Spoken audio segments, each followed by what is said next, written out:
घर के काम छोटे हैं या बड़े, cleaning, organization, decoration, everything time management के साथ साथ आइडियाज़ लगाकर किए जाएं तो वही काम दूसरों से बेहतर अंदाज में करने के साथ साथ stress free, less time taking और एफिशिएंटली डन हो जाते हैं, जो कि ऑब्वियसली हम में से 99.9% लेडीज़ की बीइंग अ होम मेकर ख्वाहिश भी होती है, क्योंकि एक छोटी सी जान पर सारे घर की, बच्चों की, फैमिली की रिस्पॉन्सिबिलिटीज़ अल्लाह ताला ने फिक्स करके ही होम मेकर का टैग रिवॉर्ड किया है ना। सो लेट्स सी मैं किन आइडियाज़ को अडॉप्ट करके अपनी लाइफ इजी करने वाली हूँ। So let's get started. अस्सलाम वालेकुम एवरीबडी एंड वेलकम बैक। अपनी या फैमिली मेम्बर्स की सेल्फ केयर की बात हो तो हम लेडीज़ हार्डली कॉम्प्रोमाइज़ करती हैं। जैसे बच्चों के सर का ऑयल मसाज मैं वीकेंड में प्रेफर करती हूँ करना हर वीकेंड पर, क्योंकि बच्चे चाहे बड़े हैं या छोटे ऐसे काम डेडिकेटेडली खुद कहाँ कर रहे होते हैं, है ना। ऑयल की ये बॉटल मैंने ऑलमोस्ट एंड की थी, बट इतना मज़ा नहीं आ रहा था इस ऑयल को यूज़ करके। हाँ, नेक्स्ट टाइम कमिंग वीडियोस में एक ज़बरदस्त हेयर ऑयल शेयर करने वाली हूँ, जिससे मेरे बेटे के बाल बहुत अच्छे रीग्रो हुए। तो इस बॉटल को मैंने अपनी मोस्ट रिक्वेस्टेड प्रॉब्लम यानी किचन के ऑयली सरफेस टाइल्स को क्लीन करने के लिए यूज़ करने वाली हूँ, यानी ऑयल की ही खाली बॉटल और ऑयली सरफेस को ही क्लीन करने के लिए। हाँ जी, इसको मैंने अच्छे से वॉश कर लिया है। आए दिन बच्चों की फरमाइश पर स्नैक्स फ्राई करने होते हैं। किचन में इस तरह के ऑयली खाने बनाने से obviously tiles, working area, counter top, even appliances पर ऑयल की एक थिक सी कोटिंग बन जाती है, जो डस्ट के साथ मिलकर समटाइम बहुत ज़िद्दी हो जाती है। तो ये ऑल पर्पज़ क्लीनर बेस्ट रहेगा हर तरह के ऑयली सरफेस को साफ़ करने के लिए। तो बॉटल को मैंने साफ़ किया इस तरह। ये बायोटिन की एक बॉटल खाली हुई थी। ये बालों की ग्रोथ के लिए बहुत अच्छा है। वेट लॉस के दौरान मैंने यूज़ किया। आपको पता है हेयर फॉल तो होता ही है। इसकी बॉटल बहुत अच्छी थी। इसका लिड फिक्स था। बस इन दोनों के स्टिकर्स मैंने रिमूव कर लिए, लेकिन ऊपर थोड़ी गम सी लगी रह गई। इस गम को उतारने का भी एक हैक चलते चलते ही आपके साथ शेयर कर देती हूँ। आपने नेल पेंट रिमूवर लेना है और उसी का वाइप लेना है। उसके ऊपर थोड़ा सा अप्लाई करके गम रह गई है ना बॉटल्स के ऊपर, उसको हम अच्छे से वाइप कर लेंगे तो ये एकदम क्लियर हो जाएगा। और अब ये बॉटल रीपर्पज़ हो गई हैं और बहुत अच्छे से यूज़ हो जाएगी, क्योंकि एक तो इसके ऊपर शार नोज़ल लगी हुई थी। इसको मैं ऑल पर्पज़ क्लीनर के लिए यूज़ करी थी। और इस बायोटिन की बॉटल को साफ़ करके आगे चल के आपको बताऊँगी एंड पर कि इस बॉटल को मैं कैसे यूज़ करती हूँ। तो ऑयल की बॉटल के अंदर मैंने सोडा डाला, विनेगर डाला और उसके बाद ये डिश वॉशिंग जेल डाल लिया और उसके बाद थोड़ा सा नमक ऐड कर लिया। ये इतना ज़बरदस्त क्लीनर बनकर रेडी होता है ना, पानी डालकर बस इसको मैंने रेडी कर लेना। और किचन की जो टाइल्स होंगी कहीं पे भी जहाँ जहाँ आप देखेंगे ना कि डस्टी एरिया है और ऑयली एरिया, सारा क्लियर हो जाएगा। अब ये मेरी जो किचन की ये स्टोव की बैक वॉल है, आपको ऑयल नज़र नहीं इतना आ रहा होगा, क्योंकि एक तो इसका स्ट्रक्चर कुछ इस तरह का है और इसके कलर्स ऐसे हैं, मिक्स और मैच हैं। आपको ऑयली सरफेस ज़्यादा नज़र नहीं आ रहा कैमरे में, लेकिन ये बहुत सरफेस ऑयली हुआ हुआ है इसके ऊपर। बस इस नोज़ल की बॉटल की हेल्प से मैंने इसको अप्लाई कर दिया। अब इस स्प्रे बॉटल से ये ईजी हो गया ना कि बस क्वांटिटी भी इतनी ज़्यादा नहीं लगेगी और जिस एरिया पर लगानी होगी वहीं पर लगेगी, बहुत ज़्यादा ज़ाया नहीं होगा क्लीनर। तो बस उसके बाद मैंने कॉटन के क्लॉथ से वाइप कर लिया। अब ये देखें कि इसने मैजिक किया। मैंने अभी इसको लगाकर छोड़ा भी नहीं था। अगर आप इसको लगाकर थोड़ी देर छोड़ देंगे ना तो बेस्ट रिजल्ट्स आपको मिलेंगे। अब ये देखें बिल्कुल क्लियर हो गया, अगर आपको समझ आ रही हो। इसी तरह से काउंटर टॉप जो होता है उसके ऊपर भी काम करते करते, अभी जैसे मैंने बच्चों के लिए मैश पोटैटोज़ क्रंचीज़ बनाई हैं तो उससे ये ऑयली सरफेस हो गया था, तो इसकी वजह से भी मैं थोड़ा सा क्लीनर अप्लाई कर दूंगी उसके ऊपर। इस क्लीनर की हेल्प से ना ये सारा ऑयली सरफेस एकदम साफ़ होने वाला है। उसी वाइप के साथ मैंने इसको साफ़ कर दिया। किचन के वाइप को नहीं यूज़ करती क्योंकि वो ज़रा कॉस्टली होता है। इस तरह की मैंने कटिंग्स रखी हुई हैं, तो बस एक कपड़े की कटिंग यूज़ करती हूँ इस तरह के ऑयली सरफेसेस साफ़ करने के लिए। स्विच बोर्ड्स के साथ ये जो हमारी अटैचमेंट्स लगी होती है ना, ये देखें अब ये ऑयली होने की वजह से कितना ऊपर से मैल जमा हुआ है। तो बस इसके ऊपर भी मैं आपको अप्लाई करके दिखा देती हूँ। आप देखते जाएं कि किचन का एक एक चीज़ जो है वो ऑयली हो जाती है जब हम खाने बनाते हैं। तो अगर हम साथ साथ साफ़ नहीं करेंगे ना तो ये जैसे हमारी अप्लायंसेस है उनको भी हाथ लगने से और किचन में काम होने की वजह से इनके सर्फेसेस ऑयली हो जाते हैं। टाइम के साथ साथ इनको साफ़ करना पड़ता है। तो ये क्लीनर बेस्ट रह जाता है। कोई बाज़ार से क्लीनर आपको ख़रीदने की ज़रूरत नहीं है, बस ये ऑल पर्पज़ क्लीनर बनाएं। और हाँ, नोज़ल वाली बॉटल में अगर शार बॉटल में डालकर रखेंगे तो क्वांटिटी भी बस उतनी लगेगी जितनी आपको चाहिए और जिस एरिया पर अप्लाई करेंगे अच्छे से साफ़ हो जाएगा। अब ये देखें एयर फ्रायर आपको नज़र नहीं आ रहा, इतना गंदा था, ये अब बिल्कुल क्लियर हो गया।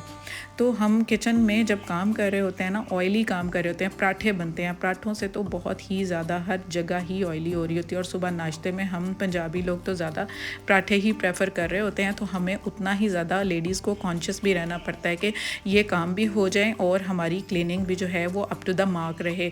तो पराठे फ्रीज़ भी मैं करती हूँ ताकि जो है टाइम टू टाइम मुझे फिर ज़रूरत पड़े तो फ़ौरी निकालूँ। अब ये फ्रीज़र जो है ना, एक तो वाइट होने की वजह से और दूसरा किचन में पड़े होने की वजह से इसका सरफेस भी ऑयली हो जाता है। अब ये साइड में आपको इसलिए दिखा रही हूँ कि फ्रंट साइड से तो साफ़ हो ही जाता है, हाथ लग जाता है, लेकिन ये साइडें समटाइम्स निगलेक्ट हो जाती है। अब ये नीचे का एरिया आप देखें तो आपको नज़र आ रहा होगा कि ये वैसे वाइप करने से साफ़ नहीं होता, लेकिन इसको मैंने जब इस क्लीनर को अप्लाई करके वाइप के साथ साफ़ किया, बिल्कुल effortlessly without taking any stress, ये एकदम साफ़ हो गया।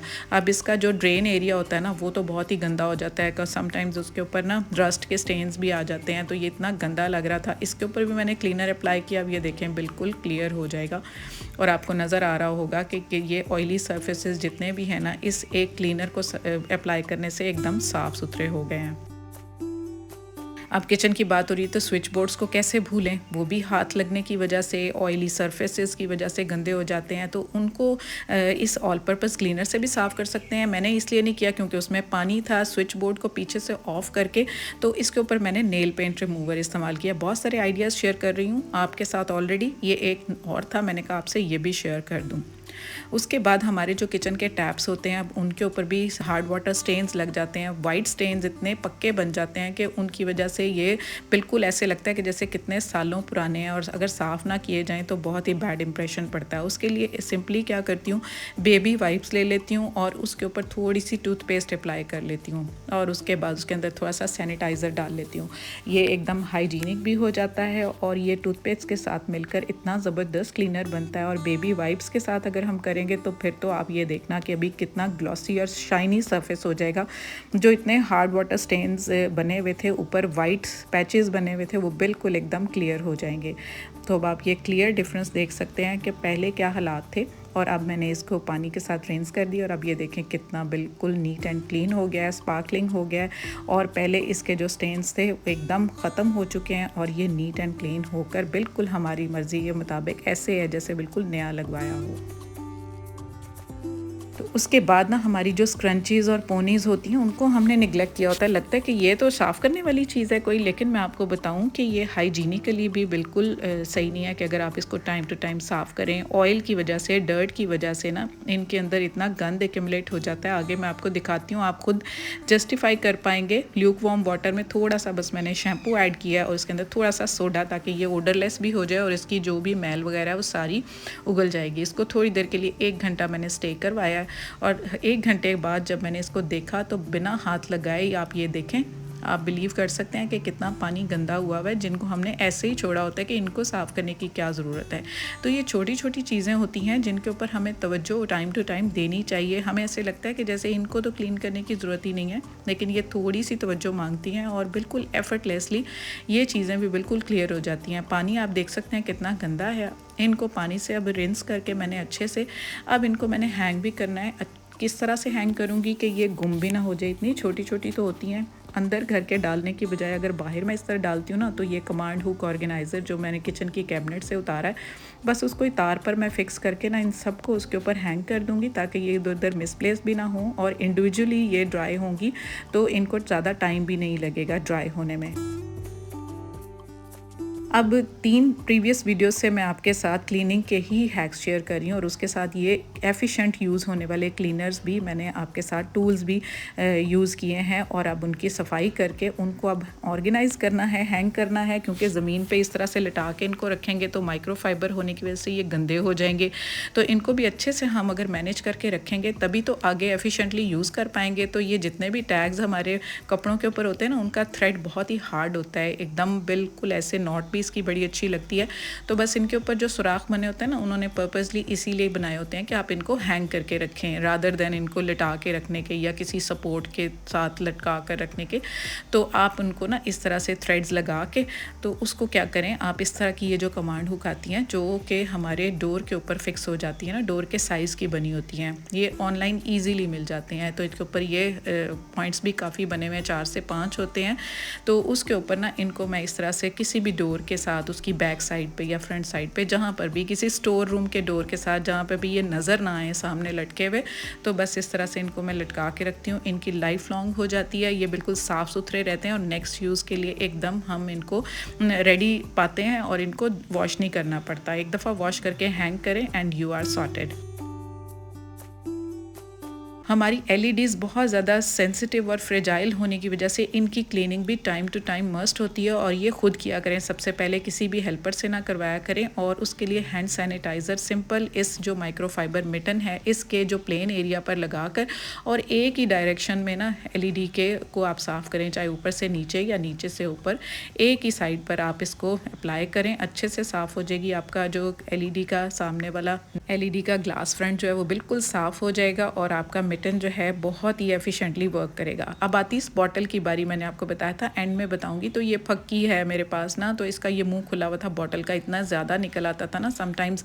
तो वैसे चाट मसाला या कोई भी किचन के कोई ऐसे स्पाइसेस जो थोड़ी क्वांटिटी में आपको निकालने होते हैं और लिड भी इसका फिक्स होने की वजह से ना, ये देखें अब इसके अंदर मैं इसको निकाल लूँगी, टाइम टू टाइम लिड के समेत ही इसको निकालूंगी और जितना मुझे चाहिए होगा ना, थोड़ी सी ये यूज़ होनी होती है तो बस निकाल लूँगी और उसके ऊपर मार्क भी कर दूँगी ताकि मुझे पता लगे, क्योंकि ब्लैक होने की वजह से फिर पता नहीं लगेगा कि इसमें क्या था।